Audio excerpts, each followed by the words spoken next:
C'est là-bas qu'il veut aller Kylian Mbappé.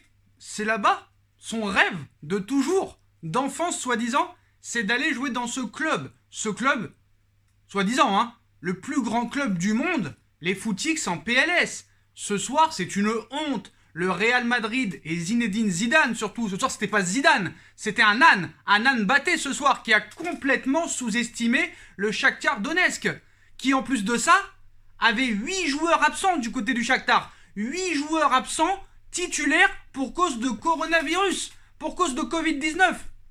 D'accord, t'as le Barça, ce week-end, tu dois préparer le Barça, le Classico, le match de l'année en Liga. Mais frérot, t'as pas le droit de mettre l'équipe B, même si le Shakhtar Donetsk avait 8 absents. C'est pas possible. Tu dois mettre ton équipe type, tuer le match, et après tu peux les changer. Si tes joueurs ne sont pas capables de jouer tous les 3 jours au salaire qu'ils touchent, ce n'est plus possible. Karim Benzema sur le banc, Vinicius Junior sur le banc, Luka Modric sur le banc, c'est pas possible. C'est pas possible, c'est une faute professionnelle de la part de Zidane. Et encore, tu t'en sors bien avec ce 3-2 parce que la première mi-temps du Shakhtar était quand même assez exceptionnelle. Je vais vous dire la vérité, hein. Le football, ça fait longtemps, ça fait plus de 20 ans que je regarde du football. J'en ai vu des Real, des Barça avec des équipes un peu plus faibles. Mais là, entre le Real et le Barça, je me demande c'est qui le plus pourri. Mais le Real, depuis le début du championnat, là, c'est horrible au niveau du jeu. Il n'y a rien, c'est le néant total. Le néant total. Donc là, ils ont failli faire une remontada, mais ça aurait été vraiment une injustice pour le Shakhtar Donetsk, hein, qui a quand même une certaine expérience en Ligue des Champions, hein, qui arrive toujours à aller en 8ème, qui a gagné plusieurs Europa League, mais voilà, incroyable. Hein. Le Real, surtout en première mi-temps, s'est fait complètement sodomiser par le Shakhtar Donetsk. Franchement, si Mbappé rêve d'aller au Real, c'est à mourir de rire. Qu'est-ce qu'a Zidane? Je demande aux supporters, ou plutôt aux footix du Real Madrid, qu'est-ce que Zidane a contre Vinicius Junior? Le mec ne joue jamais titulaire en Liga, là il avait quand même l'opportunité de le mettre. Vu qu'il a complètement sous-estimé cette équipe du Shakhtar en mettant l'équipe réserve. Parce que je vais vous dire, la composition de départ du Real Madrid, c'est incroyablement stupide d'avoir sous-estimé autant cette équipe. Donc voilà. Donc le Real Madrid, hein, on va revenir sur la première mi-temps déjà catastrophique, nullissime, qui n'a rien proposé. Ils se sont fait tabasser par le Shakhtar pendant 45 minutes.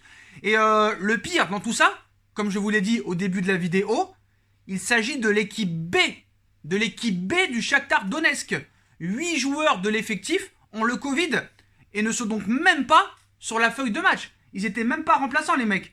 Le Real était complètement perdu en première mi-temps. Et voilà, dès qu'il a fait rentrer les Modric, les Vinicius Junior, qui ont d'ailleurs marqué tous les deux, ça a été beaucoup mieux du côté du Real.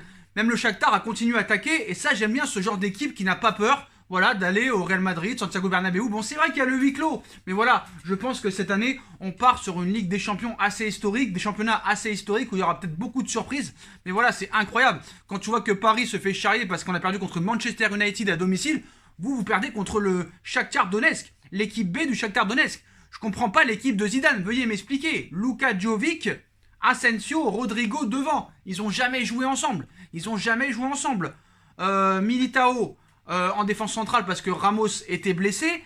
Mais moi, je voudrais demander aux spécialistes du Real Madrid, hein, même si j'ai pas besoin vraiment de leur avis, mais pourquoi Vinicius Junior sur le banc? Pourquoi Vasquez sur le banc? Pourquoi pourquoi Benzema sur le banc? Pourquoi Modric sur le banc? D'accord, il y a le Classico ce week-end, mais voilà, je pense que là, Zidane est en sursis. Et voilà, franchement, moi, j'ai beaucoup aimé cette équipe du Shakhtar Donetsk. Mais voilà, les Footix en PLS, qui vous allez supporter maintenant? Ils vont tous aller du côté du Bayern de Munich. Voilà, et on voit cette équipe, surtout depuis Cristiano Ronaldo il n'est plus là, bah cette équipe est perdue. Depuis que Cristiano Ronaldo est parti, cette équipe n'a jamais passé les 8ème de finale de Ligue des Champions. Et ce soir, perd déjà 3 points précieux contre une équipe qui n'est pas favori dans la poule pour les qualifications. Donc voilà. Mais là, c'est une faute professionnelle de la part de Zidane d'avoir mis l'équipe B. Surtout que moi j'ai vu Raphaël Varane en première mi-temps, les postos, Kipembe il est 10 fois supérieur à Raphaël Varane. Varane, il est perdu depuis maintenant plus de 1 an et demi, il est perdu. Marcelo il avance pas, Mendy c'est une charrette, il faut le dire, Mendy c'est une charrette. Valverde, bon, en deuxième mi-temps ça a été mieux, mais c'est plus le Valverde des 6 premiers mois de la saison dernière. pourquoi Valverde était titulaire indiscutable les 6 premiers mois lors de la saison 2019-2020 et pourquoi il l'a mis sur le banc du jour au lendemain. Il a perdu complètement confiance. Donc voilà, le Shakhtar Donetsk, hein, ils ont failli craquer à la fin. Mais ils se sont imposés bien 3-2 contre le Real Madrid avec leur équipe B. Oui, le Shakhtar a gagné avec son équipe B. Il faut bien le préciser. Les Ukrainiens ont rapidement pris l'avantage grâce à Tété à la 29e minute de jeu.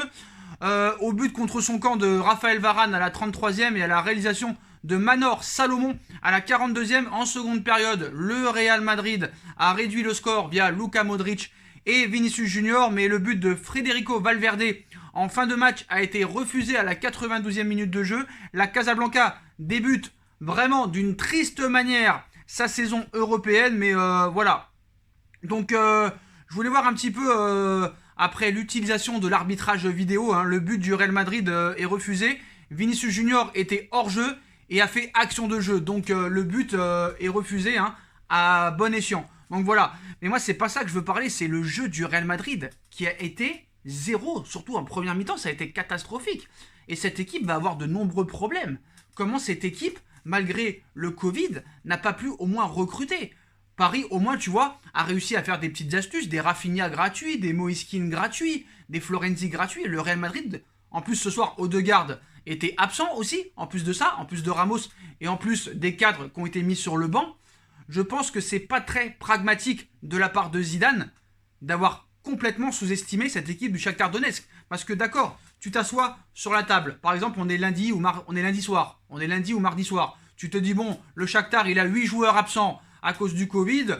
Nous, on a un classico à préparer ce week-end. Bon, j'ai pas besoin de mettre l'équipe type. Mais c'est pas comme ça qu'il faut penser. C'est un autre contexte maintenant. C'est des matchs à huis clos. Donc pour moi, il n'y a plus de domicile ou extérieur. C'est du 50-50, c'est du terrain neutre. On a pu le voir avec les surprises des United qui en prennent 6 à Tottenham. Des City qui en prennent 5 à domicile contre Leicester. Des Liverpool qui en prennent 7 à Aston Villa. C'est sur terrain neutre maintenant. Maintenant, c'est du 50-50. Donc voilà les postos.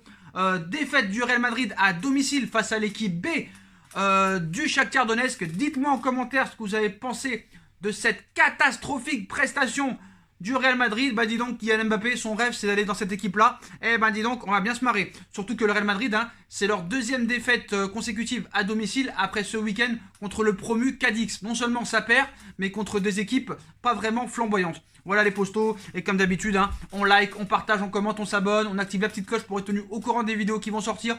On me rejoint sur mes différents réseaux sociaux, ainsi que sur Paypal. La cagnotte Paypal est toujours disponible en lien en description, ainsi que ma deuxième chaîne YouTube No Feeling. N'hésitez pas à vous abonner les postos, et dites-moi les footix, hein, quel club maintenant vous allez supporter, vu que votre équipe est en train de partir dans l'eau complète, est en train de se noyer.